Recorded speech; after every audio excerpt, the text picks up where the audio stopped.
भारतात आरक्षणाचा विषय हा नेहमीच संवेदनशील आणि चर्चेचा राहिला आहे. सामाजिक न्याय, ऐतिहासिक अन्यायाची भरपाई आणि समान संधी या उद्देशाने आरक्षणाची व्यवस्था लागू करण्यात आली. पण गेल्या काही वर्षापासून एक प्रश्न सातत्याने उपस्थित केला जात आहे. ओबीसी आरक्षणाप्रमाणेच अनुसूचित जाती जमाती म्हणजेच SC/ST आरक्षणातही क्रीम लेअरची अट लागू करावी का? याच प्रश्नावर आता पुन्हा एकदा सर्वोच्च न्यायालयात सुनावणी झाली आहे. 7 ऑगस्ट रोजी केंद्रीय सरकारने न्यायालयात स्पष्ट भूमिका घेत SC/ST आरक्षणात क्रीमी लेअर लागू करता येणार नाही असे ठामपणे सांगितले. सरकारने यासाठी सर्वोच्च न्यायालयात सविस्तर प्रतिज्ञापत्रही दाखल केले आहे. मग हा संपूर्ण वाद नेमका काय आहे? क्रीमी लेअर म्हणजे काय? ओबीसींना ती लागू होते पण SC/ST ला का नाही? सर्वोच्च न्यायालयाने यापूर्वी काय निरीक्षणे नोंदवली होती आणि आता केंद्रीय सरकारने कोणत्या घटनात्मक आणि कायदेशीर आधारावर आपली भूमिका मांडली आहे? आजच्या या व्हिडिओमध्ये आपण हा संपूर्ण विषय सोप्या भाषेत समजून घेणार आहोत. नमस्कार, मी जान्हवी आणि आपण पाहत आहात अनफिल्टर्ड महाराष्ट्र. सर्वप्रथम समजून घेऊया क्रीमी लेअर म्हणजे काय.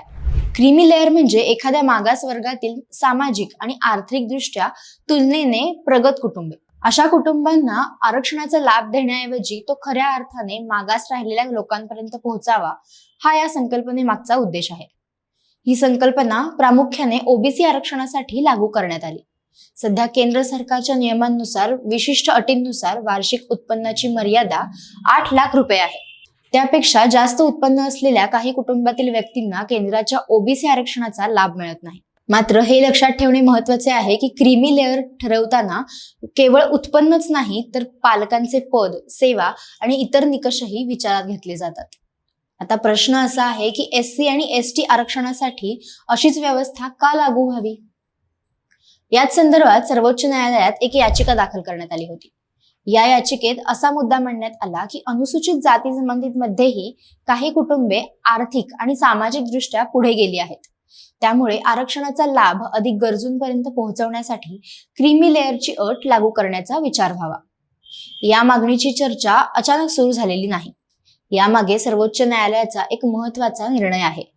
2024 मध्ये सर्वोच्च न्यायालयाच्या 7 न्यायाधीशांच्या घटनापीठाने SC आणि ST आरक्षणामधील उपवर्गीकरण म्हणजेच सब क्लासिफिकेशन घटनात्मक दृष्ट्या वैध असल्याचा महत्त्वपूर्ण निर्णय दिला. या निर्णयात बहुमताने असे नमूद करण्यात आले की राज्य सरकारना अनुसूचित जाती आणि जमातींमधील सर्वात वंचित गटांना अधिक प्रभावी लाभ मिळावा यासाठी उपवर्गीकरण करण्याचा अधिकार असू शकतो. या निर्णयादरम्यान काही न्यायाधीशांनी त्यांच्या स्वतंत्र मतांमध्ये SC/ST आरक्षणात क्रीमी लेअरचा विचार करण्याबाबत निरीक्षणेही व्यक्त केली होती.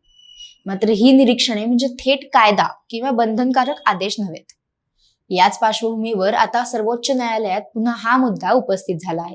7 ऑगस्ट रोजी केंद्र सरकारने न्यायालयात आपली भूमिका स्पष्ट केली. सरकारने प्रतिज्ञापत्रात म्हटलं की SC/ST आरक्षणाचा घटनात्मक पाया हा ओबीसी आरक्षणापेक्षा वेगळा आहे. सरकारच्या मते ओबीसी आरक्षण मुख्यतः सामाजिक आणि शैक्षणिक मागासलेपणाच्या आधारावर आहे. त्यामुळे त्यामध्ये क्रीमी लेअरची संकल्पना लागू करण्यात आली. पण अनुसूचित जाती आणि अनुसूचित जमातींच्या बाबतीत परिस्थिती वेगळी आहे. सरकारचं म्हणणं आहे की या समाजाने शतकानुशतक अस्पृश्यता, सामाजिक बहिष्कार, जातीय भेदभाव आणि ऐतिहासिक अन्याय सहन केला आहे. एखाद्या कुटुंबाचं उत्पन्न वाढलं किंवा आर्थिक स्थिती सुधारली म्हणून त्या समाजाला भोगावा लागणारा सामाजिक भेदभाव पूर्णपणे संपतो असं म्हणता येणार नाही. म्हणूनच केवळ उत्पन्नाच्या आधारावर SC/ST आरक्षणातून काही लोकांना वगळणं योग्य ठरणार नाही, अशी केंद्र सरकारची भूमिका आहे. सरकारने हेही नमूद केलं की भारतीय राज्यघटनेत अनुसूचित जाती आणि अनुसूचित जमातींना विशेष संरक्षण देण्याचा उद्देश केवळ आर्थिक मदत देणे नव्हता, तर ऐतिहासिक सामाजिक अन्यायाची भरपाई करणे आणि त्यांना समान संधी उपलब्ध करून देणे होता. याच कारणामुळे SC/ST आरक्षण आणि ओबीसी आरक्षण यांची तुलना सरसकट करता येणार नाही असं सरकारचं म्हणणं आहे. तर दुसरीकडे क्रीमी लेअर लागू करण्याची मागणी करणाऱ्यांचं म्हणणं वेगळं आहे. त्यांच्या मते आरक्षणाचा लाभ काही मोजक्या कुटुंबांपुरता मर्यादित राहू नये. ज्या कुटुंबांनी शिक्षण, नोकरी आणि आर्थिक प्रगती साधली आहे त्यांच्याऐवजी अजूनही अत्यंत मागे राहिलेल्या कुटुंबांना अधिक संधी मिळायला हव्यात. त्यामुळे आरक्षणाचा लाभ अधिक व्यापकपणे वितरित होईल असा त्यांचा दावा आहे. मात्र या मुद्द्यावर अजूनही देशात एकमत नाही. काही सामाजिक संघटना आणि SC/ST प्रतिनिधी संघटनांनी सरकारच्या भूमिकेचं स्वागत केलं आहे. त्यांचं म्हणणं आहे की सामाजिक भेदभाव हा केवळ उत्पन्नावर अवलंबून नसतो. उच्च शिक्षण किंवा सरकारी नोकरी मिळाल्यानंतरही अनेक SC/ST व्यक्तींना जातीय भेदभावाचा सामना करावा लागतो. त्यामुळे आर्थिक निकष लावून आरक्षणाचा लाभ काढून घेणं योग्य ठरणार नाही. आता पुढे काय होणार? तर सर्वोच्च न्यायालय या प्रकरणात याचिकाकर्ते, केंद्र सरकार आणि इतर संबंधित पक्षांची बाजू ऐकून पुढील निर्णय घेतील. सरकारने मात्र आपली भूमिका स्पष्ट केली आहे की सध्याच्या परिस्थितीत SC/ST आरक्षणात क्रीमी लेअर लागू करण्याच्या बाजूने ते नाहीत. त्यामुळे जोपर्यंत न्यायालय वेगळा निर्णय देत नाही किंवा संसदेत कायद्यात बदल होत नाही, तोपर्यंत SC/ST आरक्षणाच्या विद्यमान व्यवस्थेत कोणताही तात्काळ बदल होणार नाही. या संपूर्ण चर्चेत एक गोष्ट लक्षात ठेवणं महत्त्वाचं आहे. आरक्षणाचा विषय हा केवळ आर्थिक नाही, तर सामाजिक, ऐतिहासिक, घटनात्मक आणि कायदेशीर पैलूंशी जोडलेला आहे. म्हणूनच या विषयावर कोणताही निष्कर्ष काढताना केवळ उत्पन्नाचा निकष किंवा एका घटकाचा विचार करून निर्णय घेता येणार नाही. देशातील सामाजिक न्यायाची संकल्पना, राज्यघटनेतील तरतुदी, न्यायालयीन निर्णय आणि विविध समाज घटकांचे अनुभव या सर्व बाबींचा विचार करावा लागेल. याचमुळे SC/ST आरक्षणात क्रीमी लेअर लागू करायची की नाही हा प्रश्न आजही न्यायालय, सरकार आणि समाज यांच्या समोर एक महत्त्वाचा घटनात्मक मुद्दा म्हणून उभा आहे.